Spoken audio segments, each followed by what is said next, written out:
There is no question that systemic racism plus oppression has kept Black people behind in this country. And the intent of my featured speech today is to show how one pathway to the middle class has always been blocked by racist white people. This speech is part of the Toastmasters Pathway Strategic Relationships. Members are offered a curriculum to follow to take on challenges in public speaking. I am at level 3, and my challenge is to reach a diversity of audiences. So I'll be trying to use references that reach listeners of different age groups and to integrate visual aids to supplement the audio portion of the speech.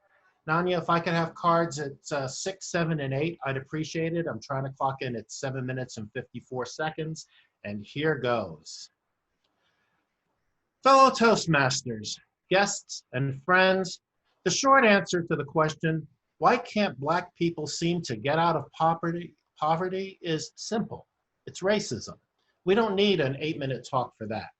What I want to do here is illustrate how racism created the obstacles that have kept Blacks from the simple act of home ownership, keeping them off the path to intergenerational wealth for children and their grandchildren. You may have heard that you have to be in the PowerPoint thing. I'm screen sharing, they said. You may have heard that Black people are angry.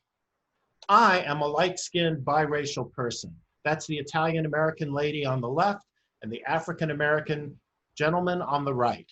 It was my own hard work that earned me that beer belly. And Dr. Dre said, still, ain't tripping. Love to see young Blacks get money. And I think that's a sentiment most people share. I mean, what good-hearted American didn't love seeing Will Smith break into TV on The Fresh Prince of Bel-Air, or Ken Griffey Jr. join the Mariners, or Lil Nas X go 12 times platinum with that country song, Old Town Road. Still, exceptionalism is not a pathway for most people. Structurally, Blacks have been kept away from pathways to money and property since they were first brought here as property. They were kept away from education. 9 colonies and states made it illegal to teach slaves to read and write.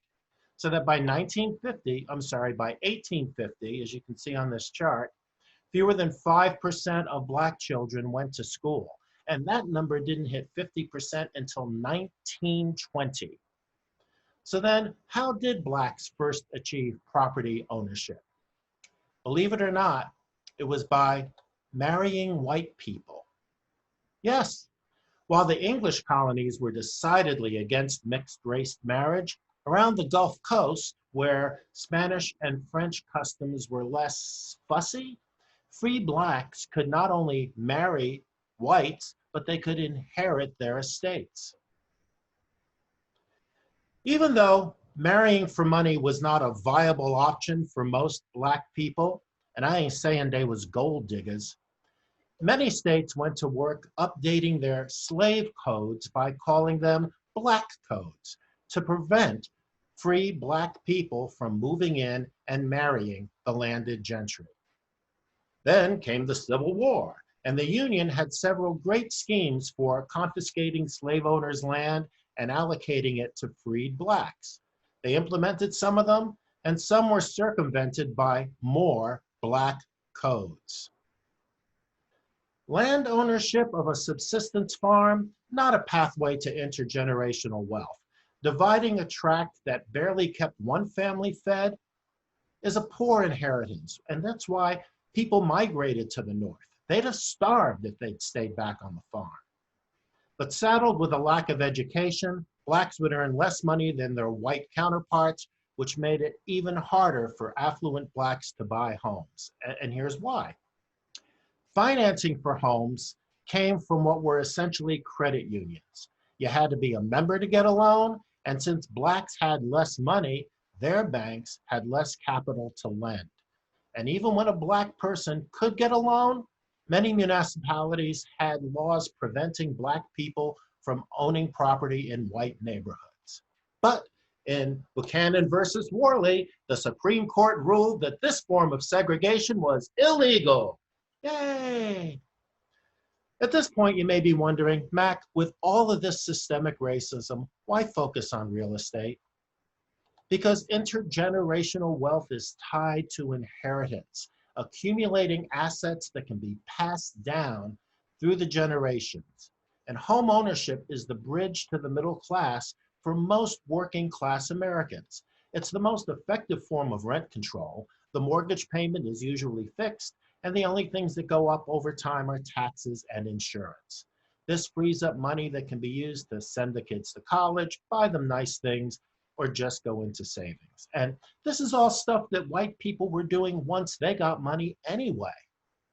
Meanwhile, as the Supreme Court was debating the Buchanan case, there was rioting on the streets, the Black Wall Street massacre in Tulsa, and segregationists nationwide fell back on a tried and true scheme to keep blacks in their place. Yes, racial covenants in some of our finest communities, which was the point. The Supreme Court ruling only said that governments couldn't keep blacks from buying wherever they wanted. Private owners still could, and they did. Racial covenants were first introduced in California to discriminate against Chinese people in the late 1800s, but their use against blacks really started to spread in the roaring 20s. Then in 1934, the Federal Housing Association established lending guidelines that appeared neutral, but in actuality discriminated against blacks. Redlined areas were called too risky for lending, depressing the values of black-owned homes and making it more difficult to pass wealth on to their heirs. The turquoise dots are places in Seattle with restrictive covenants.